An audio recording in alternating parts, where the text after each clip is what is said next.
நம்ம எல்லாருக்கும் தெரிஞ்ச மாதிரி பணத்தை பத்தின பாடம் ஸ்கூல்ல சொல்லி தர மாட்டாங்க. நிறைய பேரு பணத்தை பத்தி அவங்க வீட்ல பெற்றோர்கள் கிட்ட இருந்து தான் கத்துக்கிறாங்க. ஆனா பெற்றோர்கள் அவங்க பசங்களுக்கு பணத்தை பத்தி என்னதான் சொல்லி தராங்க? பணக்காரனாவும் வெற்றியாளனாவும் ஆக போற ஒருத்தருக்கும் அப்படி ஆக முடியாத ஒருத்தருக்கும் என்ன வித்தியாசம்? அதனால இன்னைக்கு பணக்காரங்க அவங்க பசங்களுக்கு பணத்தை பத்தி சொல்லி தர்ற ஆனா ஏழைங்க சொல்லி தராத 10 விஷயத்தை பத்தி பார்ப்போம். வாங்க ஆரம்பிக்கலாம். நம்பர் 1, பணக்கார பெற்றோர்கள் அவங்க பசங்களுக்கு பணத்தோட முக்கியத்துவத்தை சொல்லி தராங்க. சுயமா சம்பாதிச்ச கோட்டீஸ்வரங்க இல்லனா பண விஷயத்துல ஜெயிச்சவங்க எல்லாருமே பணம் ரொம்ப முக்கியம்னு நம்புறாங்க. அதான் அவங்க பசங்களுக்கு பணத்தை பத்தி சொல்லி தர்ற முதல் பாடம். பணக்கார பெற்றோர்கள் பணம் சந்தோஷத்துக்கு முக்கியமா இல்லையான்னு நினைக்கிறத பத்தி கவலைப்படாம பணம் எவ்வளவு முக்கியம்னு தொடர்ந்து காட்டுவாங்க. பணம் இருந்தாதான் சாய்ஸ் இருக்கும், நல்ல வாழ்க்கை வாழ முடியும்னு அவங்களுக்கு நல்லாவே தெரியும். பணத்தை வெறும் ஒரு சாதனமா மட்டும் பார்த்தாலும் அது எவ்வளவு அவசியம்னு அவங்களுக்கு புரியும். நிறைய பணக்காரங்களுக்கு பணம் இருந்தா சுதந்திரம் கிடைக்கும்னு நல்லா புரியும். அடுத்த விடுமுறைக்கு எங்க போகணும்னு முடிவு பண்றதுல இருந்து எங்க வசிக்கணும்னு முடிவு பண்றது வரைக்கும், ஏன் மத்தவங்களுக்கு உதவி செய்யறதுக்கு கூட பணம் தேவைன்னு அவங்களுக்கு தெரியும். பணம் நிறைய இருந்தா பணத்தை பத்தின கவலை இல்லாம வாழலாம்னு அவங்க புரிஞ்சு வச்சிருக்காங்க. ஆனா ஏழைங்க பணத்தை பத்தி பேசுறதே ரொம்ப குறைவு. சில பேர் பணம் முக்கியமே இல்லைன்னு கூட சொல்லுவாங்க. இது அவங்க பசங்களை ரொம்ப நாளைக்கு பாதிக்கும். ஏன்னா அவங்க பணம் தான் எல்லாம்னு நினைக்கிற உலகத்துல வளர்ந்தாலும் பண விஷயத்துல கவனம் செலுத்தாம விட்டுடுவாங்க. ஏன்னா பணம் முக்கியம் இல்லைன்னு அவங்க நினைக்கிறாங்க. நம்பர் 2, சொத்து, கடன். இது ரெண்டுக்கும் இருக்கிற வித்தியாசத்தை சொல்லித்தராங்க. பண விஷயத்துல சொந்த கால்ல நிக்கிறதுக்கு ரொம்ப முக்கியமான அடிப்படையான விஷயம் என்னன்னா சொத்து அசெட், கடன் லயபிலிட்டி. இது ரெண்டுக்கும் இருக்கிற வித்தியாசத்தை புரிஞ்சிக்கிறது தான். இதுக்கு முன்னாடி இத பத்தி நீங்க கேள்விப்பட்டதே இல்லைன்னா, சொத்துங்கிறது உங்க பேங்க் அக்கவுண்ட்டுக்கு பணத்தை கொண்டு வர்ற விஷயம். கடன்கிறது அதுக்கு நேர் எதிரானது. அது உங்க பேங்க் அக்கவுண்ட்ல இருந்து பணத்தை எடுக்கிற விஷயம். உதாரணத்துக்கு நீங்க ஒரு வீடு வாங்கி அதை ஒருத்தருக்கு வாடகைக்கு விட்டீங்கன்னா அது ஒரு சொத்து. ஏன்னா அது வாடகை மூலமா மாசம் பணம் சம்பாதிச்சு தருது. நீங்களே வசிக்கிறதுக்கு ஒரு வீடு வாங்குனீங்கன்னா அது ஒரு கடன். ஏன்னா அது மாசம் உங்க கையில இருந்து பணத்தை எடுக்குது. நிறைய பணக்கார பெற்றோர்கள் அவங்க பசங்களுக்கு சொத்துக்களை உருவாக்கி வாங்க சொல்லி தராங்க, கடன்களை தவிர்க்கவும் சொல்லி தராங்க. இந்த மாதிரி அவங்க பிசினஸ் இல்லைன்னா முதலீடு மூலமா தொடர்ந்து வருமானம் வர மாதிரி செஞ்சுக்க முடியும். அதே நேரம் அவங்க பேங்க் அக்கவுண்ட்ல பணத்தை குறைக்கிற விஷயத்தை தவிர்த்திட முடியும். அதனால அவங்க கிட்ட எப்பவும் உபரி பணம் இருக்கும். அது மட்டும் இல்லாம சொத்துக்களை பயன்படுத்தி உங்க நேரத்துக்கும் வருமானத்துக்கும் இருக்கிற தொடர்பை எப்படி இல்லாம ஆக்குறதுன்னு அவங்க புரிஞ்சு வச்சிருக்காங்க. ஏன்னா நீங்க நேரடியா வேலை செஞ்சாலும் செயலினாலும் சொத்துக்கள் மூலமா வருமானம் வந்துகிட்டே இருக்கும். நீங்க உங்க பிசினஸ பெருசாக்கி உங்க நேரத்தை இன்னும் நிறைய சொத்துக்களை உருவாக்குறதுக்கு பயன்படுத்தலாம். பணக்காரங்க ஏழைகளுக்கும் பணக்காரங்களுக்கும் இருக்கிற செலவு செய்யும் பழக்கத்தை புரிஞ்சிக்கிறது இல்ல, மத்தவங்களுக்கு புரிய வைக்கிறது இல்ல கவனம் செலுத்துவாங்க. ஒரே மாதிரி சம்பளம் வாங்கினாலும் ஏன் சில பேர் பணக்காரங்களா ஆகுறாங்க, மத்தவங்க ஏழைகளாவே இருக்காங்கன்னு யோசிப்பாங்க. உதாரணத்துக்கு 2 பேரு மாசம் 20,000 ரூபாய் சம்பாதிக்கிறாங்கன்னு வச்சுப்போம். ஆனா அவங்க செலவு பண்ற விதம் ரொம்ப வேற மாதிரி இருக்கு. முதல் ஆளு சம்பளம் வந்ததும் பில் கட்டுறாரு, அப்புறம் ஜாலியா ஊர் சுத்துறாரு, ஷாப்பிங் போறாரு, புது போன் வாங்குறாரு, லேட்டஸ்ட் டிவி வாங்குறாரு, நல்ல ரெஸ்டாரண்ட்ல சாப்பிடுறாரு, புது கார் வாங்குறாரு, நல்ல வீடு வாங்குறாரு, இப்படி எல்லாத்தையும் செய்யறாரு. இவங்க பொதுவா மத்தவங்க முன்னாடி நல்லா பணக்காரங்களா தெரியறதுக்காக செலவு பண்ணுவாங்க. ஆனா வீட்டுக்கு வந்தா பில் நிறைய கடன் இருக்கும். பெரும்பாலும் இவங்க கிட்ட சேமிப்பு கொஞ்சம் தான் இருக்கும், இல்லவே இருக்காது. கிரெடிட் கார்டு கடன், கார் லோன், வீட்டு கடன் இதெல்லாம் வருஷ கணக்கா இருக்கும். இவங்க எலிப்பொறியில மாட்டிக்கிட்ட மாதிரி இதுல இருந்து வெளியே வர வருஷ கணக்காகும். இப்போ 2வது ஆளை பார்ப்போம். அவரும் மாசம் 20,000 ரூபாய் தான் சம்பாதிக்கிறாரு. ஆனா இவர் நல்ல வீடு நல்ல கார்லாம் வாங்க மாட்டாரு. அவர் வாரம் வெளியே போக மாட்டாரு, பெரிய ரெஸ்டாரண்ட்டுக்கும் போக மாட்டாரு.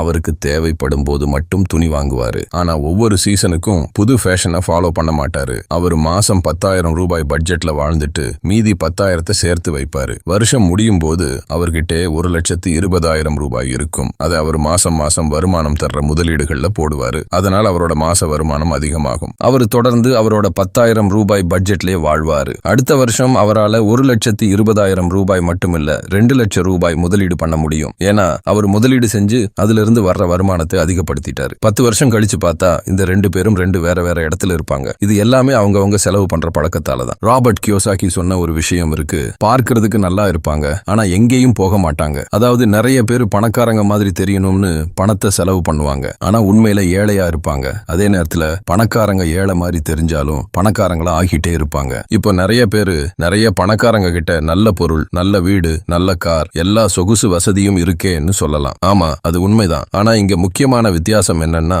ஏழைங்க அவங்க சொந்த பணத்தை செலவு பண்ணியோ கடன் வாங்கியோ சொகுசு பொருள் வாங்குவாங்க. பணக்காரங்க அவங்களோட சொத்துக்களை பயன்படுத்தி அந்த சொத்துக்கள் மூலமா சொகுசு பொருளை வாங்குவாங்க. உங்களுக்கு மாசம் 10,000 ரூபாய் செலவாகிற மாதிரி ஒரு கார் வேணும்னா மாசம் 10,000 ரூபாயோ அதுக்கு மேலேயோ சம்பாதிச்சு தர்ற மாதிரி வேற ஒரு சொத்தை உருவாக்கணும். அப்படி செஞ்சா நீங்க இந்த மாதிரி கடன் வாங்கும்போது உங்க பேங்க் அக்கவுண்ட் பாதிக்கப்படாது. இதுவும் நிறைய பணக்கார பெற்றோர்கள் அவங்க பசங்களுக்கு சொல்லி தர்ற முக்கியமான விஷயம்.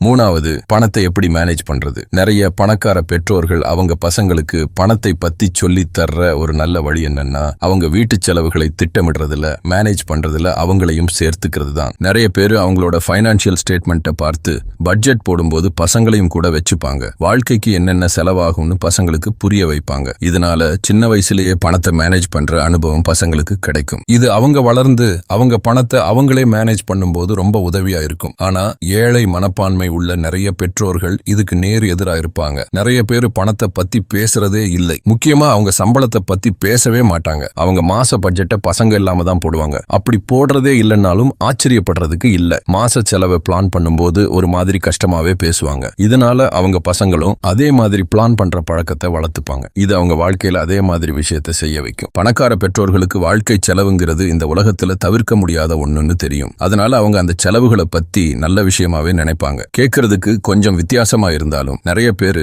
அந்த செலவுகளை நினைச்சு சந்தோஷப்படுவாங்க. ஏன்னா அது அவங்களுக்கு தங்க ஒரு இடத்தையும் வசதியா வாழ்றதுக்கான வாய்ப்பையும் கொடுக்குது. நாலாவது, பணம் சம்பாதிக்கிறதுக்கு இருக்கிற விதவிதமான வழி. நிறைய பணக்கார பெற்றோர்கள் அவங்க பசங்களுக்கு சொல்லி தர்ற ஒரு விஷயம் என்னன்னா, பணம் சம்பாதிக்கிறதுக்கு நிறைய வழி இருக்குங்கிறது தான். முன்னாள் அமெரிக்க அதிபர் பராக் ஒபாமாவோட பொண்ணு ஒரு சாதாரண கஸ்டமர் சர்வீஸ் வேலையில இருந்தாங்கன்னு உங்களுக்கு தெரியுமா? இன்னும் நிறைய பணக்காரங்க அவங்க பசங்களை சாதாரண வேலை செய்ய சொல்லுவாங்க. இதுக்கு நிறைய காரணம் இருக்கு. அதுல ஒண்ணு என்னன்னா, பணம் சம்பாதிக்கிறதுக்கு என்னென்ன வழி இருக்குன்னு அவங்க தெரிஞ்சுக்கணும். அது எப்படி வேலை செய்யுதுன்னு அவங்க புரிஞ்சுக்கணும்னு நினைக்கிறாங்க. உதாரணத்துக்கு, ஒன்னு நேரத்தை கொடுத்து பணம் சம்பாதிக்கிறது. அது வேலையிலயா இருக்கலாம், இல்லன்னா ஃப்ரீலான்சிங்லயா இருக்கலாம். ரெண்டாவது, பணம் சம்பாதிச்சு தர்ற மாதிரி ஒரு சிஸ்டமை உருவாக்குறது, இல்லன்னா பணத்தையே நமக்காக வேலை செய்ய வைக்கிறது. உதாரணத்துக்கு, ஒரு பிசினஸ் ஆரம்பிச்சு மத்தவங்களை வேலைக்கு வச்சு அவங்க நேரத்தை நமக்கு சாதகமா பயன்படுத்துறது, ஆன்லைன்ல தானா வேலை செய்யற மாதிரி சிஸ்டம் உருவாக்குறது, இல்லன்னா பணத்தை வச்சு வருமானம் தர்ற சொத்துக்களை வாங்குறது. இத பத்தி ராபர்ட் டி கியோசாகி எழுதின கேஷ் ஃப்ளோ குவாட்ரண்ட் புத்தகத்துல தெளிவா சொல்லியிருக்காங்க. பணக்காரங்க இந்த விஷயத்தை புரிஞ்சுக்கிறதுலயும் அவங்க பசங்களுக்கு சொல்லி தர்றதுலயும் கவனம் செலுத்துவாங்க. இதனால அவங்க பசங்க ஒரே ஒரு வழியில மட்டும் பணம் சம்பாதிக்காம வேற வேற வழியிலையும் பணம் சம்பாதிக்கிறது எப்படின்னு கத்துக்க முடியும். ஆனா நிறைய ஏழை பெற்றோர்களுக்கு ஒரே ஒரு வழிதான் தெரியும். அது நேரத்தை கொடுத்து பணம் சம்பாதிக்குது. அதை மட்டும்தான் அவங்க பசங்களுக்கும் சொல்லி தராங்க. இதனால அவங்க பசங்க ஒரே ஒரு வழியில மட்டும்தான் பணம் சம்பாதிக்க முடியும்னு நினைச்சு வளருவாங்க. இதனால அவங்களால நிறைய சம்பாதிக்க முடியாம போயிடும். அஞ்சாவது, நல்ல பழக்கத்தை உருவாக்குறது. பணக்காரங்களுக்கு நல்லா தெரியும், ஒரு தடவை செய்யறதுனால மட்டும் பணக்காரங்களா ஆக முடியாது, தொடர்ந்து செய்யறதுனால தான் பணக்காரங்களா ஆக முடியும்னு. பணக்கார பெற்றோர்கள் சுயமா முன்னேறி இருந்தாங்கன்னா அவங்களுக்கும் அவங்க குடும்பத்துக்கும் பணம் சம்பாதிக்கிறதுக்கு எவ்வளவு உழைக்கணும்னு அவங்களுக்கு தெரியும். பணம் சம்பாதிக்கணும்னா தொடர்ந்து வேலை செய்யணும், திட்டமிட்டபடி நடக்கணும்னு அவங்களுக்கு தெரியும். ஒரு தடவை முயற்சி பண்றதுனாலயோ இல்லன்னா ஒரு தடவை கடுமையா உழைக்கிறதுனாலயோ மட்டும் பத்தாது, தொடர்ந்து ரொம்ப நாளைக்கு செய்யணும். அதுக்கு சிறந்த வழி நல்ல பழக்கத்தை உருவாக்குறது தான். அதாவது இயற்கையாவே சில விஷயத்தை செய்யற மாதிரி பழக்கப்படுத்திக்கிறது. அதனால நிறைய பணக்கார பெற்றோர்கள் அவங்க பசங்களுக்கு நல்ல பழக்கத்தை உருவாக்குறதுல கவனம் செலுத்துவாங்க. அப்பதான் அவங்க பசங்க எதிர்காலத்துல சுலபமா பணத்தை சம்பாதிக்க முடியும். இது காலையில எந்திரிச்சதும் சின்ன சின்ன விஷயத்தை செஞ்சு முடிக்கிறதா இருக்கலாம், இல்லன்னா மத்தவங்களுக்கு எப்படி உபயோகமா இருக்கலாம்னு யோசிக்கிறதா இருக்கலாம். அது மட்டும் இல்லாம நிறைய பணக்கார பெற்றோர்கள் அவங்க பசங்களுக்கு அவங்களே எப்படி நல்ல பழக்கத்தை உருவாக்கிக்கிறதுன்னு சொல்லித்தராங்க. நல்ல பழக்கத்தை எப்படி உருவாக்குறதுன்னு கத்துக்கிறது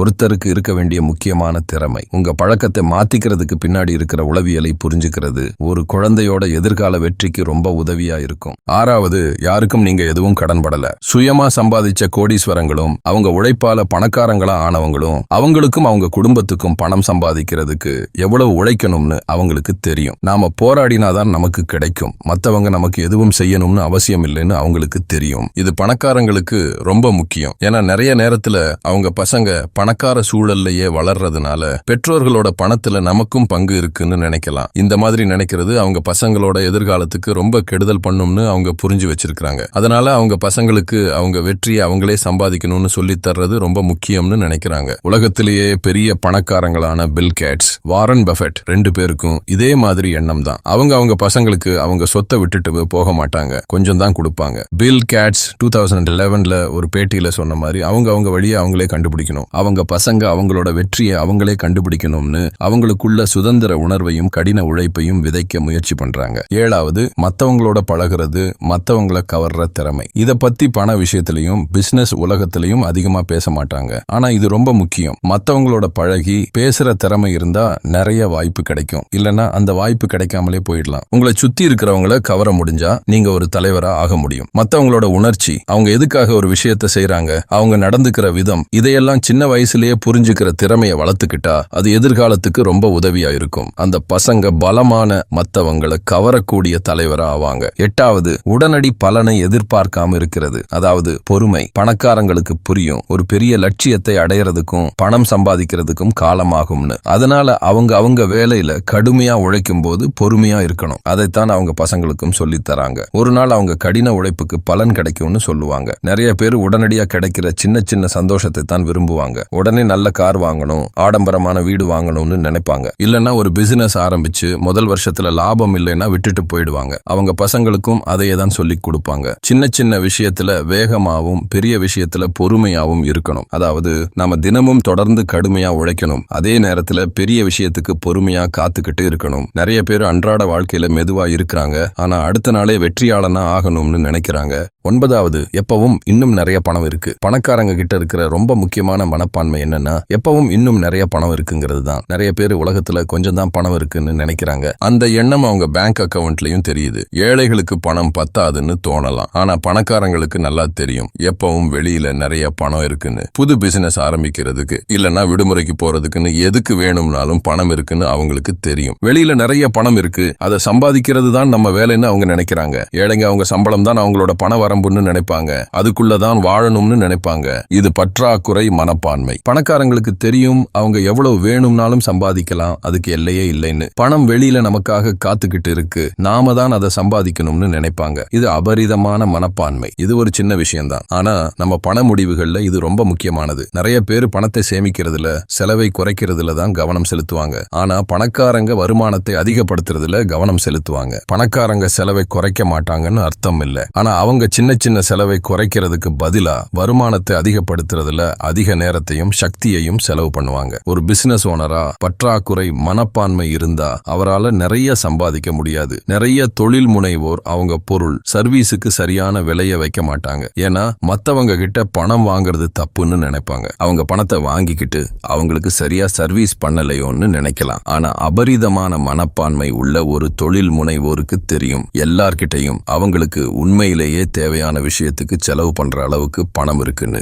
ஒருத்தருக்கு நம்ம பொருள் வேணும்னா அதை நாம ஏன் கொடுக்க கூடாது? நீங்க உலகத்தை பாத்தீங்கன்னா மக்களுக்கு அவங்களுக்கு உண்மையிலேயே தேவையான விஷயத்துக்கு எப்பவும் பணம் இருக்கும். அவங்க ஒரு நல்ல இடத்துக்கு போகணும்னா அதுக்காக மாசக்கணக்கா சேமிப்பாங்க. அவங்க படிப்புல முதலீடு செய்யணும்னா அதுக்காக ஒரு எக்ஸ்ட்ரா ஷிஃப்ட் வேலை செஞ்சு அந்த கோர்ஸை வாங்குவாங்க. அவங்க முதலீடு செய்ய ஆரம்பிக்கணும்னா கடுமையா உழைச்சு சேமிச்சு முதலீடு செய்ய ஆரம்பிப்பாங்க. நமக்கு தேவையான விஷயத்துக்கு எப்பவும் பணம் இருக்கும், அதை சம்பாதிக்கிறது தான் நம்ம வேலை. 10வது, பணம் சம்பாதிக்கிறதுக்கு சிறந்த வழி மத்தவங்களுக்கு உதவுறது. பணக்காரங்க அவங்க பசங்களுக்கு சொல்லி தர்ற முக்கியமான பாடம் என்னன்னா, பணம் சம்பாதிக்கிறதுக்கு ரொம்ப சிறந்த வழி மத்தவங்களோட பிரச்சனையை தீர்க்கிறது தான். பிரச்சனை எவ்வளவு பெருசோ அவ்வளவு பெரிய சம்பளம் கிடைக்கும். உலகத்துல ரொம்ப வெற்றி அடைஞ்சவங்க பெரிய பிரச்சனையை தீர்த்து இருக்கிறாங்க, இல்லன்னா தீர்க்கிறதுக்கு உதவி இருக்கிறாங்கிறது எல்லாருக்கும் தெரிஞ்ச விஷயம் தான். ஸ்டீவ் ஜாப்ஸ் தொழில்நுட்பம், இசை, தகவல் தொடர்பு துறையில புரட்சி பண்ணதுல இருந்து ஹென்ரி ஃபோர்டு போக்குவரத்து துறையையே மாத்தினது வரைக்கும், ஓப்ரா வின்ஃப்ரி சுய முன்னேற்ற உலகத்துல பெரிய தாக்கத்தை ஏற்படுத்தினது வரைக்கும் எல்லாரும் மத்தவங்களோட பிரச்சனையை தீர்க்கிறதுல பெரிய பங்கு வகிச்சிருக்காங்க. நிறைய ஏழைங்க வேலை,